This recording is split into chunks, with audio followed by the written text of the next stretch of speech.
കോഡിനെ പറ്റി കഴിഞ്ഞ കുറച്ചധികം വർഷങ്ങളായി നമ്മൾ നിരന്തരം കേൾക്കുകയും ചർച്ച ചെയ്യുകയും ഒക്കെ ചെയ്യുന്നുണ്ട്. ഇപ്പോഴിതാ ഉത്തരാഖണ്ഡ് ഏക സിവിൽ കോഡ് അവിടെ നടപ്പാക്കാൻ പോകുന്ന ആദ്യ സംസ്ഥാനമായി മാറാൻ പോവുകയാണ്. ബില്ല് മന്ത്രിസഭയിൽ അവതരിപ്പിച്ചിട്ടുണ്ട്. എന്താണ് ഉത്തരാഖണ്ഡിൽ നടപ്പാക്കാൻ പോകുന്ന ഏക സിവിൽ കോഡ്, അതിന്റെ സ്വഭാവം എന്നൊക്കെ നമുക്ക് വ്യക്തമായി പരിശോധിക്കാം. അതായത് വിവാഹം, വിവാഹമോചനം, പിന്തുടർച്ച അവകാശം, ദത്ത് എന്നിവയ്ക്ക് എല്ലാ മതവിഭാഗങ്ങൾക്കും ബാധകമാകുന്ന കോഡ്. അതായത് നിയമത്തിൽ യാതൊരു തരത്തിലും മതത്തിന്റെ കടന്നുകയറ്റം ഉണ്ടാകാതെ എല്ലാ മതസ്ഥർക്കും ഒരേ നിയമം എന്നുള്ളതാണ് ഏക സിവിൽ കോഡിന്റെ ഏറ്റവും അടിസ്ഥാനമായിട്ടുള്ള കാര്യം. 4 ഭാഗങ്ങളുണ്ട്. ഇതിൽ ഓരോ ഭാഗത്തിനും 7 അധ്യായങ്ങൾ വീതം. ഒപ്പം ബഹുഭാരിത്വം പാടില്ല എന്ന് ഈ ബില്ലിൽ കർശന ശുപാർശയുണ്ട്. ഒപ്പം എല്ലാ മതവിഭാഗങ്ങളിലെയും വിവാഹപ്രായം പുരുഷന്മാർക്ക് കുറഞ്ഞത് 21 വയസ്സ്, സ്ത്രീകൾക്ക് 18 വയസ്സ് എന്നുള്ളതാണ്. അതായത് മതത്തിന്റെ അടിസ്ഥാനത്തിൽ പ്രത്യേക വിവാഹപ്രായമോ മറ്റോ ഇല്ല, അത് ഒരു ഏകീകൃതമായിട്ടുള്ള പ്രായമായിരിക്കും. വിവാഹങ്ങൾക്ക് രജിസ്ട്രേഷൻ നിർബന്ധമാണ്.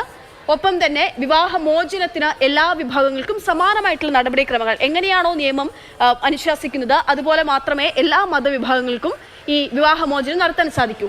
ലിവ് ഇൻ ബന്ധങ്ങൾ പോലീസിൽ രജിസ്റ്റർ ചെയ്യണമെന്നുള്ളതാണ്. ഇപ്പോൾ തന്നെ ഉത്തരാഖണ്ഡിൽ അത്തരത്തിലുള്ള നടപടിക്രമങ്ങൾ തുടങ്ങിയിട്ടുണ്ടെന്നുള്ള വാർത്തകൾ പുറത്തു വരുന്നുണ്ട്. ലിവിംഗ് റിലേഷൻഷിപ്പ് ആണെങ്കിൽ പോലും അത് രജിസ്റ്റർ ചെയ്താൽ മാത്രമേ അനുവദിക്കൂ, അല്ലെങ്കിൽ തടവ് ശിക്ഷയിലേക്കൊക്കെ കാര്യങ്ങൾ പോകും. പങ്കാളികളുടെ പ്രായം 21 വയസ്സിൽ താഴെയാണെങ്കിൽ രക്ഷിതാക്കളുടെ സമ്മതം വേണമെന്നുള്ളതാണ് മറ്റൊരു കാര്യം.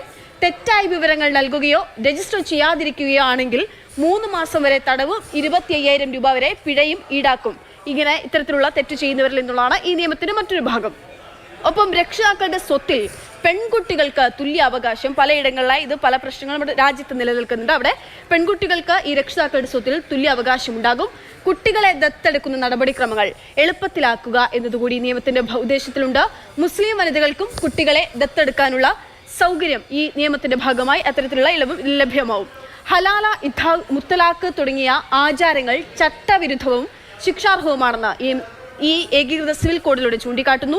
ഭാര്യയുടെ മരണശേഷം മാതാപിതാക്കളുടെ ഉത്തരവാദിത്വം പൂർണ്ണമായിട്ടും ഭർത്താവിനായിരിക്കും.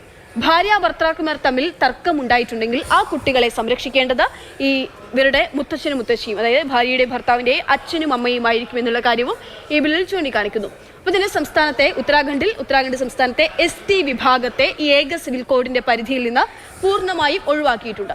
ഇങ്ങനെയാണ് ഉത്തരാഖണ്ഡിൽ നിലവിൽ ഇപ്പോൾ ഈ നിയമം നടപ്പിലാക്കാൻ പോകുന്നത്. എന്തായാലും നിയമം പാസ്സാക്കിയാൽ രാജ്യത്തെ ആദ്യ സംസ്ഥാനമായി ഉത്തരാഖണ്ഡ് മാറും.